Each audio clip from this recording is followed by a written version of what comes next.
Our party is encumbered by an inconsistent approach to freedom. Freedom. All Americans support freedom in principle, but conservatives don't want you to be free to gamble. Gambling just has negative consequences. Conservatives don't want people to be free to take drugs. Young adults who use marijuana. And when the Supreme Court gave gay people freedom to marry, conservatives were not happy. Today's decisions are offensive. It's a sad day for America. You want to police the world. Conservatives want a bigger military. We're not doing this for them. We're doing it for us. Conservatives want stronger border patrols, and many want limits on trade. When I criticized that, one conservative said this about me. What a self-important ass. We libertarians want government to leave us alone, even if we make choices others disagree with. My moral choices really are on me. That does not sit well with conservatives. This strain of libertarianism, I think, is a very dangerous thought. Libertarians versus conservatives. That's our show tonight.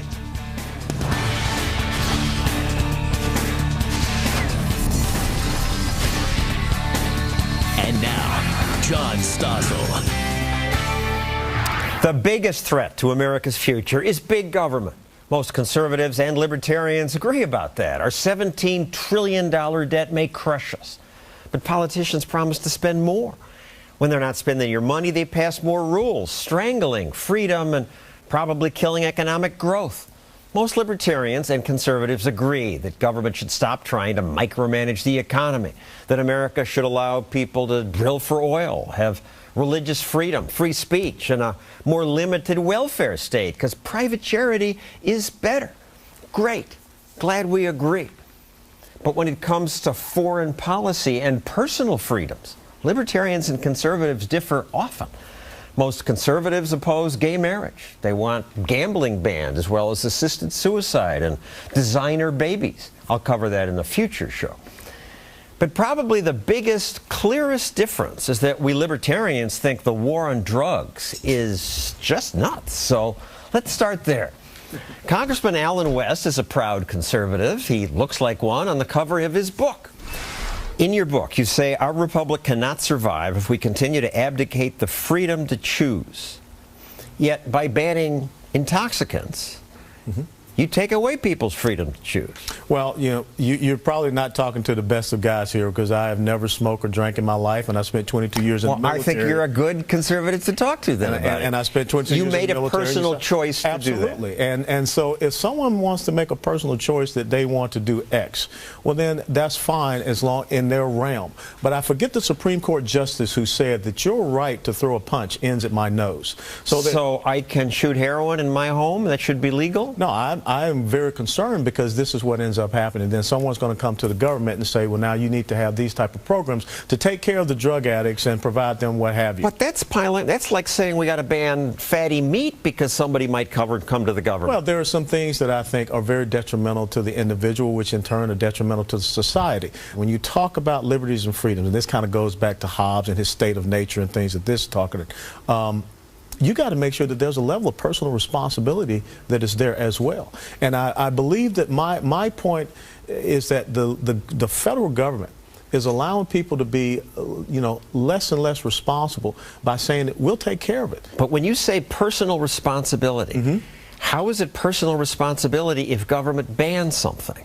Well, that's because we have people that don't want to accept that personal responsibility. Look. Right. I was the designated driver for most of my second lieutenant buddies. Their choice was that, hey, Alan, I want to go out, I want to have a good time. Will you take care? Their choice was to drink. Absolutely. And if somebody else wants to snort cocaine, why do you want to stop them?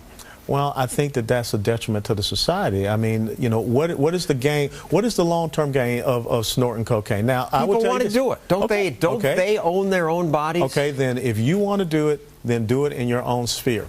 But when you are now coming You'd be fine with that being legal? I mean, you got it here in New York City. I know doggone well that there are executives, there are people. We just saw the film Wolf of Wall Street and what he was doing. Now, if you're an adult If you can make that decision, you can be responsible for that decision, then fine. But I don't want to... What do you mean fine? It's illegal. You would lock people up for that. I don't want to be the one responsible for something that happens. I don't want to be the one responsible. I don't want to be the one that suffers the consequences of John Stossel out high on cocaine and then I lose my life because of it. That's why we have laws. What you are doing can have an effect upon me, and that's where I think we have to be adult. That's where we think we have to be smart, and we have to have rules and regulations that we can punish people for reckless driving or for somebody who gets high and injures someone. But why is the getting high itself illegal? I think that is a overall concern of, really what is the detriment to an individual. Look, you see people all of a sudden talking about sugary sodas and everything like that.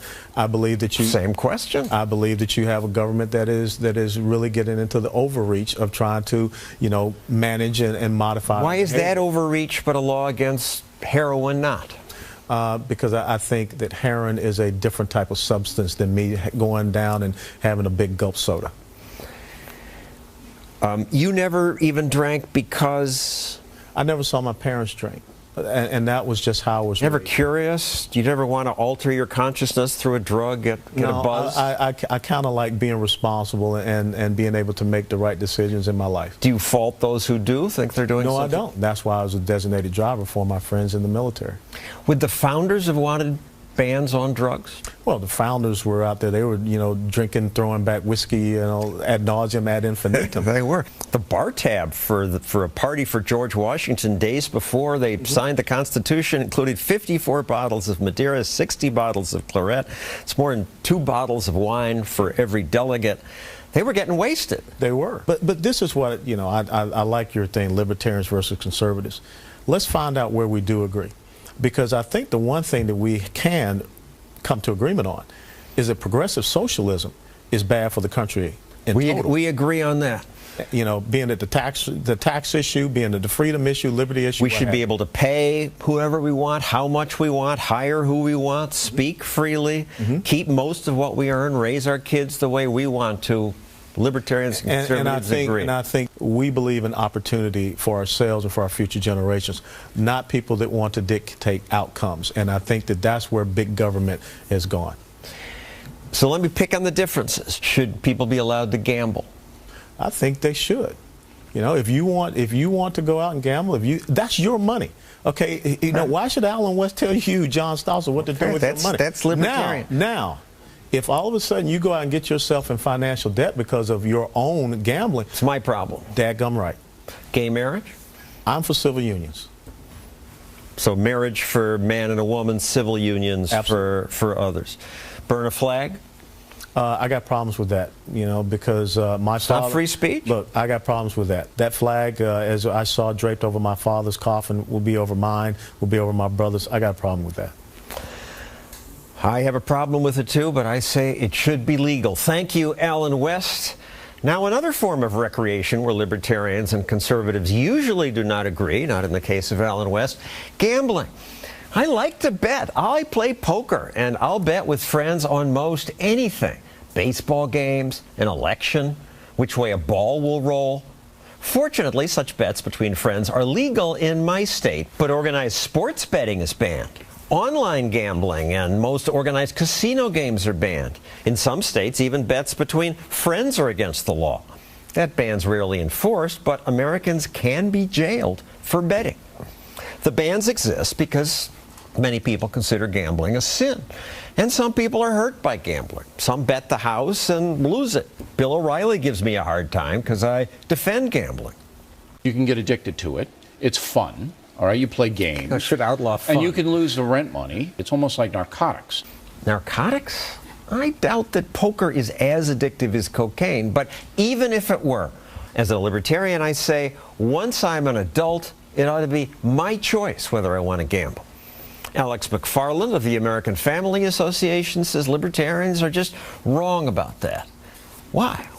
Well, gambling oftentimes is defended. People attempt to try and defend it by saying it's my money, it's just only me. But gambling touches other people. Everything touches other people. Oh, it does, and that's all the more incentive to act morally. Wherever gambling goes, domestic violence increases, substance abuse increases, suicides increase. The suicide capital of America is Las Vegas, Nevada. And so economically, spiritually, socially, there are a number of reasons that conservatives, and especially conservative Christians, as I am, would be against gambling. But why can't individuals do what the heck we want? It's my money, my choice. Well, let me talk about the bigger issue, which is morality. America was founded on belief in an objective, transcendent moral code. Jefferson called these self-evident truths. All men are endowed by their Creator, capital C, with certain inalienable rights: life, liberty, the pursuit of happiness. The realization that our founders believed in a moral code, you can call it the Ten Commandments. That's why I'm not getting it. Why can't I bet? I mean, a moral code means I have a choice to do the moral thing or not. Because no man is an island. Our choices have a ripple effect and touch the lives of others. There are misconceptions about the odds of winning, misconceptions about the perceived benefits, misconceptions about... It's my misconception. If I want to risk my money playing blackjack, but it's my choice.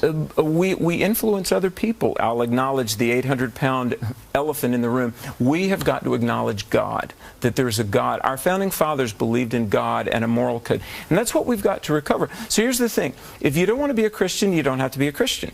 If you want to be an atheist... I'm free to be an atheist. Of course. But don't destroy the milieu that gives you the freedom not to be a Christian safely. Do you see what I mean? No.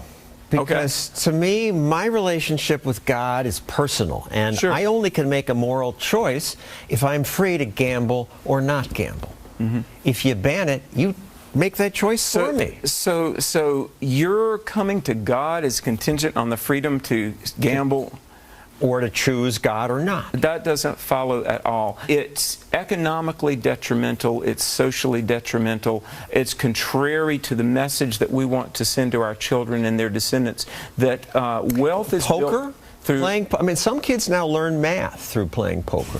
Think about this. Of American youth 12 to 17, 80% have dabbled in gambling. 35% of all teens have gambled within the last 7 days. We're teaching our kids that money is not to be handled responsibly. Indebtedness is okay. It's not a good I think message. Kids playing poker learn to handle money responsibly. We agreed to disagree. Thank you, Alex McFarland. Thank you, John. Now, what do you think about this? On Twitter, you can use that hashtag T-Lot versus T-Cot. I know those terms sound weird. They were new to me, too. They stand for Top Libertarians on Twitter and Top Conservatives on Twitter. If you search for those hashtags, you can see what libertarians and conservatives are saying. Coming up, prostitution, gay marriage, immigration, the size of our military. The fight between libertarians and conservatives continues.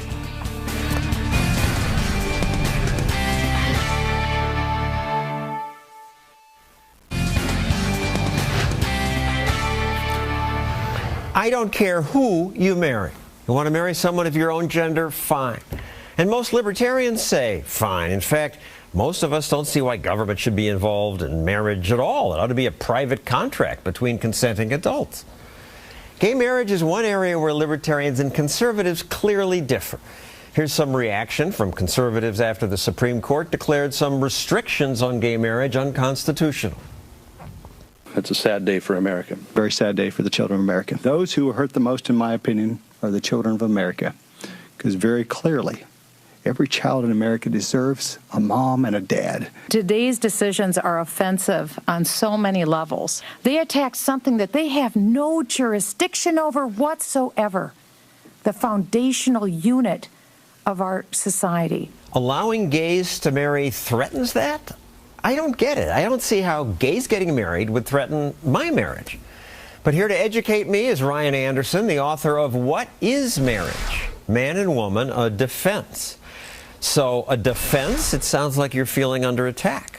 I think the family's been under attack for the past 40 or 50 years, and it's not unique to the question of same-sex relationships. No-fault divorce, premarital sex. out-of-wedlock childbearing. There are a whole host of problems. I think what we need to recognize as people in favor of limited government is that the family is the heart of civil society, and you can't have limited government without strong civil society. So the government tries to encourage a man and a woman to commit to each other permanently and exclusively as husband and wife so that any children they create have a mother and a father.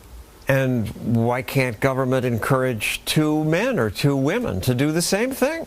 Well, it seems that once you get rid of the male-female aspect of marriage, you're left with no foundational reason for monogamy, exclusivity, or permanency. What does one have to do with the other? Well, the way that we got to the number 2 with monogamy is that it's one man and one woman who can unite in the type of act that can create new life, and every new life has one mother and one father. But once you say marriage is just about adult romance, marry the person you love, why not marry the people you love? And if marriage is just about adult romance, why should it be permanent rather than temporary? Once you take away from it the procreative aspect, that you're creating something that's generative. But if you allow infertile people to marry and people who are too old to bear children to marry, so it's not just about childbearing. It's not just about childbearing, but the fact of the matter is that every child is the product of the union of a man and a woman, and children do best when they're raised by the man and the woman who created them. And so government's interest here is really in protecting that child to one day grow up to be a self-sufficient, autonomous adult who's not relying on the state through welfare programs or... But who's to say that two lesbians aren't going to do an even better job than a selfish man at raising a child? Sure, we don't really have that many studies that would show one way or the other. What we do know is that every child deserves to have the man and the woman who created that child raise that child. What about adopted children? What about people who get in vitro treatments? It has to be the man and woman who created that child? We're not criminalizing any of these activities, but we don't want to incentivize any of these activities either. No one would suggest that we should just take children randomly from hospitals and assign them to parents. No, the ideal is that the mother and the father of that child take that child home. But when the mom and the dad are unable to do that, we recognize adoption as something that's necessary to make up for a lack. But no one would suggest that adoption is the ideal. Do you have a problem with homosexuality itself? Is it a sin? As a policy matter, I don't think that matters one way or the other. I mean, I think this is one of the interesting things about libertarians and conservatives. We can actually leave some of our moral convictions aside when considering what the public policy concerns are of the institution of marriage. What we're concerned about is when the baker or the florist or the photographer or the Christian adoption agency is coerced, penalized, shut down by the government for wanting to treat the union of a man and a woman, a marriage, in a way that's distinctive than the union of two men or two women. We've seen Catholic Charities adoption agencies forced out of finding homes for orphans because they wanted to find moms and dads for orphans. How is that live and let live? Well, it's not, and libertarians would agree with you about that, not just for religious freedom, but if I open a business, I ought to get to serve anybody I want. And these headlines, judge orders a Colorado bakery, it must cater a same-sex wedding. I mean, I might boycott that bakery because I think they're narrow-minded, but if that's what they want to do, these other cases, a wedding photographer, florist, that's outrageous. And yet, when someone said they ought to have the right, the Arizona governor backed off. There's a new gay mafia policing America saying you can't even disagree with us. It's amazing the thought crimes committed here. We should be able to voice our opinions without being penalized, especially by the government. If you think that photographer should take those pictures, you can not hire her to be your photographer. You don't have to have the government fine her. Won't solve it here. Thank you, Ryan. Coming up, the libertarian-conservative divide on sex work, getting paid for sex. These legal prostitutes in Nevada say legal is better. Here it's safe. We have a problem, the sheriff comes. Brooke Taylor says sex work is like any other sales job. I mean, we are entrepreneurs. We are independent contractors, just like any other business.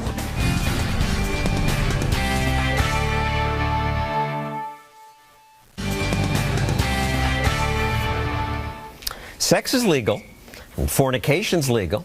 Actually, there's still laws against it in some states, but they're not enforced. What's not legal in most of America is prostitution. So, to put it crudely, sex is okay, making money's okay, but sex for money is not. Why not? Radio host and Fox News contributor Monica Crowley has volunteered to explain it to me. So, hi, John. Explain. Look, I understand the freedom argument, and I'm not averse to that argument, which you on the libertarian side make, that, look, this is a good and service, there's a demand, there's a supply for it, and we should just let the free market work. And I can appreciate that argument, but I think that the social cost is far too high. That legalized prostitution, decriminalizing prostitution, tears at the social fabric in a way that once that door is open, you can't restore. When you legalize prostitution, it's actually a gift to pimps, it's a gift to sex traffickers, and it's a gift to the sex industry. Isn't the opposite true? Because if it's legal, you don't need a pimp. Even where it's legal, you get an increase in hidden, illegal, and child prostitution as well. Child prostitution... It opens the door to a lot of darkness, John. Again, I would say the opposite is true. Child prostitution thrives in the darkness, where things are secret, where things are legal. You don't have darkness. Well, what we do know from studies, and I have a couple of them in front of me from the Journal of Trauma Practice, from another journal, Prostitution, Trafficking, and Traumatic Stress, is that actually it does lead to an increase in child prostitution. It also doesn't protect women, doesn't protect women's health, and it doesn't control the sex industry. It actually expands it. I look at these countries where it's legal: Australia, Germany, Greece, Mexico, Holland, Switzerland. Illegal: China, Croatia, Egypt. It just seems civilization is on the side of legal sex work. I would say that the United States is a special case, and I'll concede that point, because there has been a very puritanical strain that started with the founding of this country, but this country was also founded on Judeo-Christian morals and ethics, and I think that's one of the big things that comes into play here. Those views may change over time. We've seen views on gay marriage change, but at this very moment, the consensus is, and it's widespread, that that prostitution should remain illegal. And what do you say to the women who I interviewed, for example, who say, look, this is my body. A boxer, a quarterback can use his body to make money. This is how I make money. Well, boxers and quarterbacks are wearing clothes, number one. And that makes all the difference? Well, when they say it's my body, it should be my choice. I would argue with prostitution, it's not just your body, because you have a client who's paying for the service. You might have a third person involved, meaning the pimp, and so on. So you're involving more than one person. It's not just your body. Share the happiness. So what? The thing I think that makes sex a different issue from all the other things is that even if you're using protection and even if it's regulated, it's still the process that can lead to another life. And in that way, it's more sacred than, say, drug use and so on. In one American state, Nevada, prostitution is legal, actually in 15 Nevada counties, but not in Las Vegas.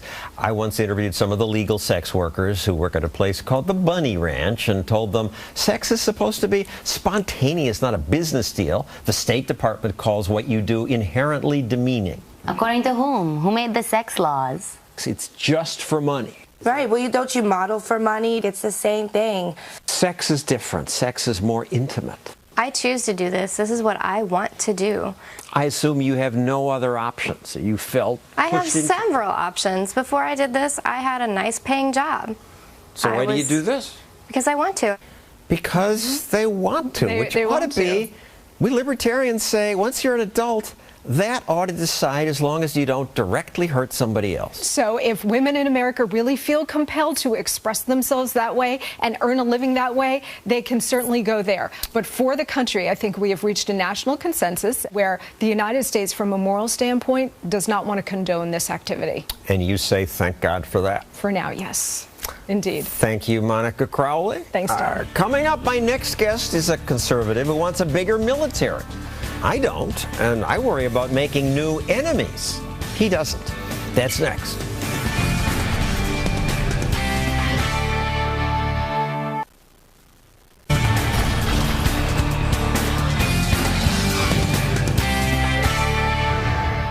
I want America to be safe. So do conservatives. We differ on what's the best way to do that. Some libertarians want less military spending, less involvement in other countries' problems. Some conservatives respond to that this way.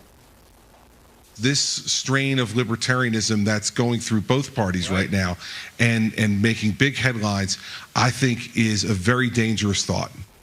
Some conservatives call libertarians isolationists, but I'm no isolationist. I'm glad Americans trade with other countries, trade both goods and people. It's great that we sell foreigners our music, our movies, our ideas. I want to participate in the world.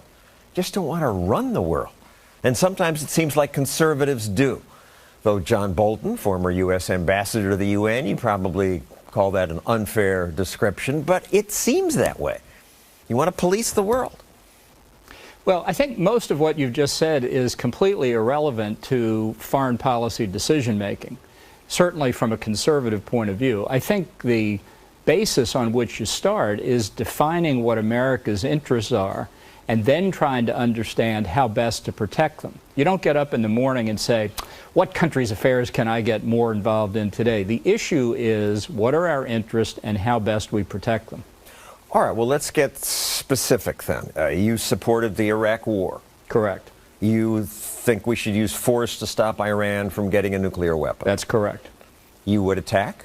Yes, I've said that for a long time. The fact is, after having failed to use the potential peaceful means to stop Iran from getting nuclear weapons, we're now down to a situation where there are only two alternatives. Either Iran gets nuclear weapons, the most likely outcome at this point, or somebody uses force to stop them. Right. It's a terribly unpalatable choice. We didn't have to be there, but that's where we are. And I actually think, contrary to some, that the people of Iran are smart enough to understand that if we attack their nuclear weapons program, but also help overthrow the regime, that the people of Iran will be in a better place than they are today. They won't hate us for killing their cousins and parents? Some will inevitably, but I think this regime is very unpopular. Was Vietnam a good intervention? Well, I think obviously the way it played out, it was not. The issue, it's always easy after the fact to second guess the outcome. You could say, for example, to take a more contemporary example, that the war in Iraq didn't go well.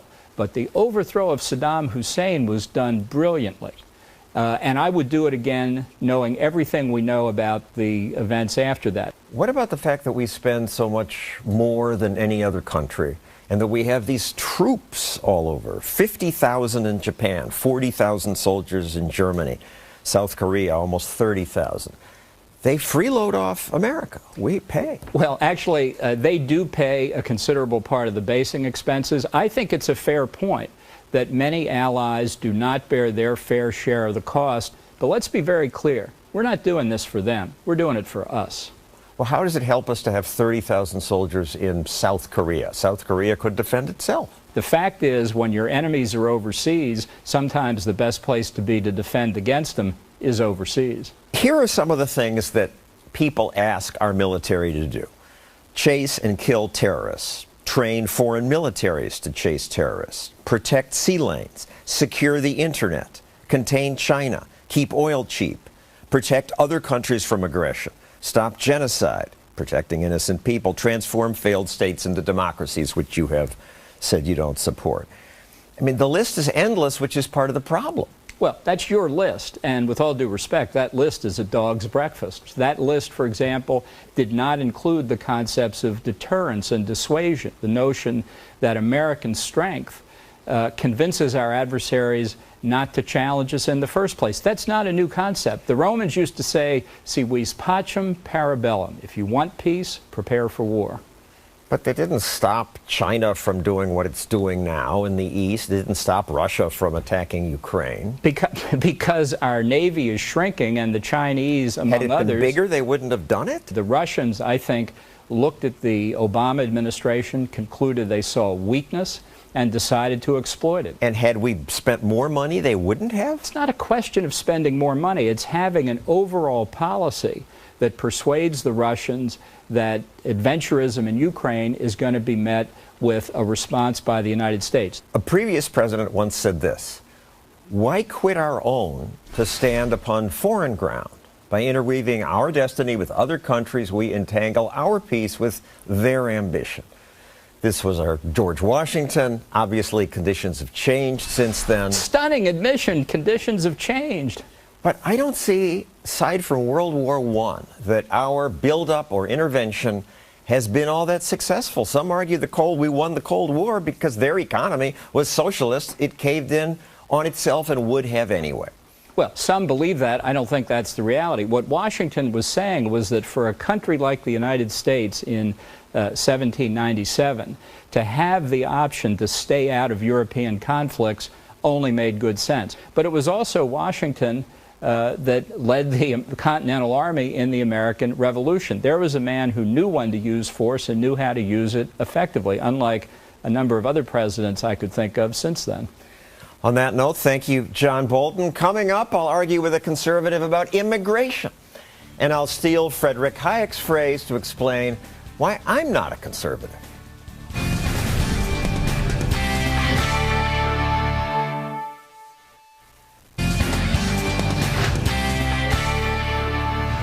I know. I'm sorry. Last segment, I was too polite in my questions for John Bolton.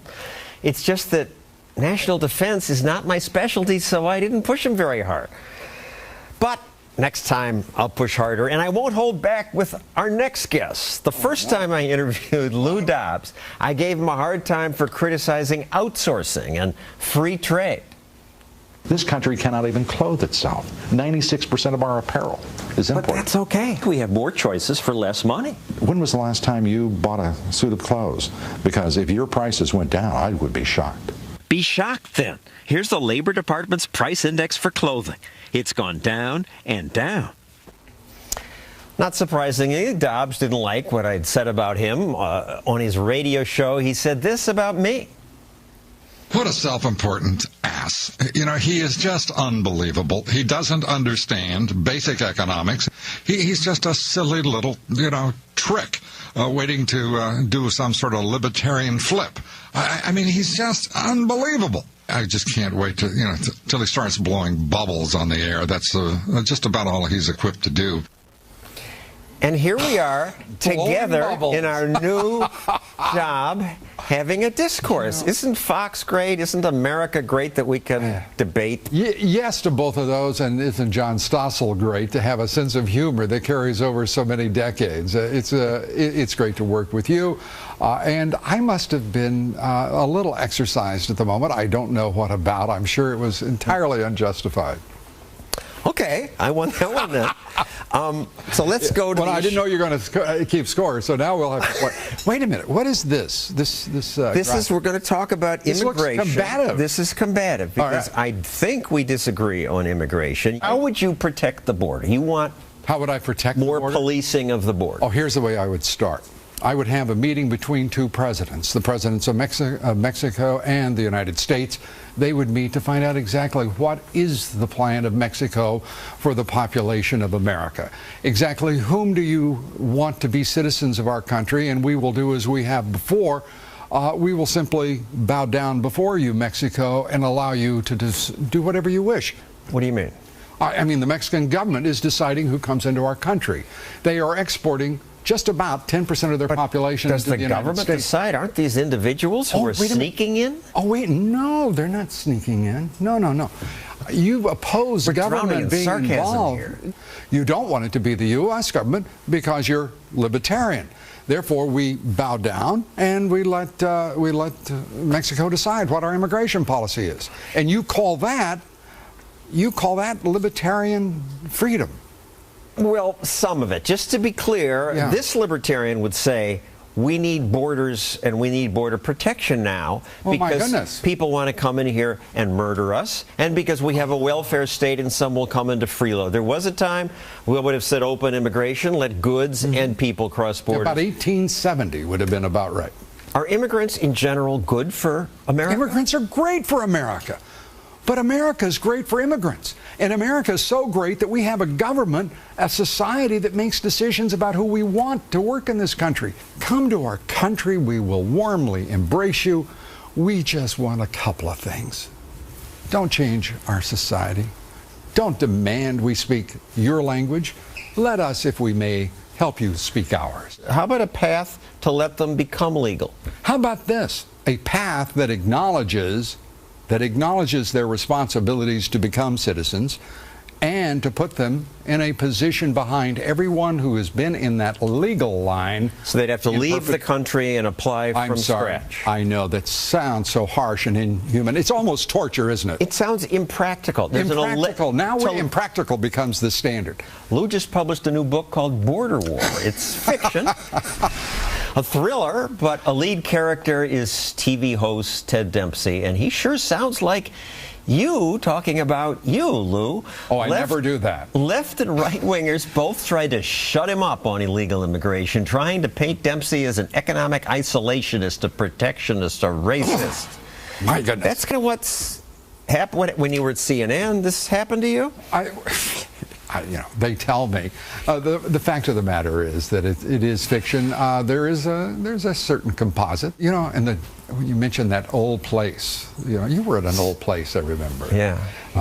The fact of the matter is, I'm in such a happy new place.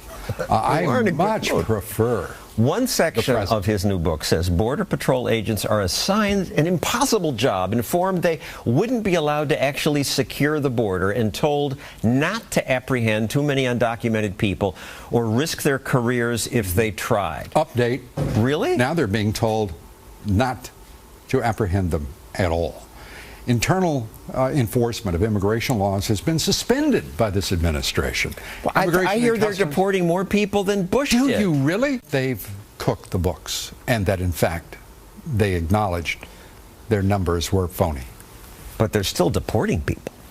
Well, you got me there. Thank you, Lou Dobbs. I used to be a liberal, but then I saw the light. I became libertarian. I did not become a conservative for the same reason this Nobel Prize winner gave in his book, The Constitution of Liberty. A fundamental trait of a conservative is fear of change, a timid distrust of the new, an inclination to use the powers of government to prevent change. Bad idea. Lou says it's unfair, but bad idea. I'll explain when we come back. Just so it's fair. And so...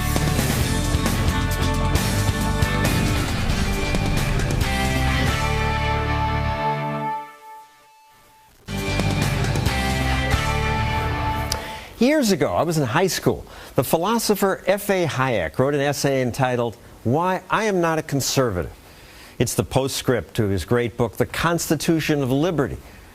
Hayek said, the conservative position rests on the belief that there are recognizably superior persons whose standards and values ought to be protected.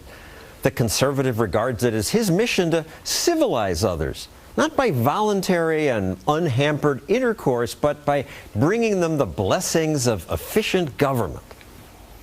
Blessings was sarcasm. As usual, Hayek was on to something. It took me 30 years to realize it, but now I'm a libertarian, and I say everyone ought to be able to do anything that's peaceful. I own my own body, and I should be allowed to take drugs, gamble, pay for sex, do self-destructive things, immoral things, anything as long as I don't directly harm someone else. Conservatives who don't like what I do have every right to tell me that I'm a jerk, to pick at my activities, to boycott me, to refuse to hire me or embarrass me. Society's influence, wrote John Stuart Mill, practices a social tyranny more formidable than any kinds of political persuasion, since it leaves fewer means of escape, penetrating more deeply into the details of life. So America benefits when conservatives speak out against immoral behavior. Conservative arguments make people think about what's moral and sometimes shame us into being better people. But shaming's one thing, force of law another. Using law means people with guns demand that everyone behave the way the majority thinks they should. Government should avoid using that power because it has nasty unintended side effects. Prohibition, by driving activities underground into black markets, causes crime.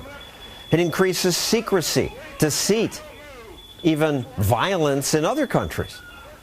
In a free society, moral and social pressure, persuasion, is better than government force. But many people tell me that's not enough. This man says he's not a libertarian because libertarians... Just a little bit too free. We need discipline. We need discipline. The government's job is to supply discipline for the people, law and order. But wait a second. I'm for law and order. Libertarians support laws against robbing and killing people, physically harming others. Most libertarians also support laws against fraud and pollution. We want order. We just want a limit on government power. Libertarianism, or as it was called in 1776, liberalism, was a reaction against monarchy and repressive religion. The Declaration of Independence said we individuals have unalienable rights. That meant that even if I disagreed with your choices, the state must not take your choices away. If you want to bet on the Stanley Cup, burn a flag, or sell your kidney, that ought to be your choice. Now, Hayek also wrote, one of the fundamental traits of the conservative is fear of change, a timid distrust of the new. Conservatives use the powers of government to prevent change. They lack faith in spontaneous forces of adjustment. This is difficult to reconcile with the preservation of liberty. It is. And yet, when I became libertarian, I was struck by the different reactions I got from liberals versus conservatives. Conservatives were willing to debate me. Even those who disagreed with my ideas welcomed me at conferences or on their radio shows. By contrast, supposedly open-minded liberals wanted nothing to do with me. I thought I'd have a shot at a fair debate with one who just started hosting a radio show.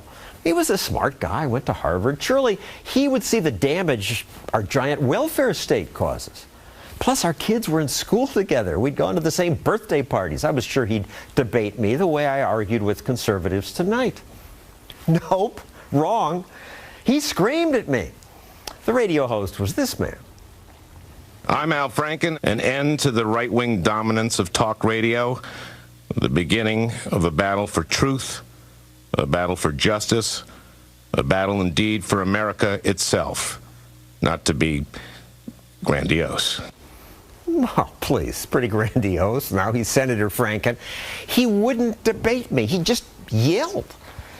My point is that I never found much openness in the liberal media. That's why I left ABC and happily came here, where liberals and conservatives are eager to debate. That's our show. See you next week.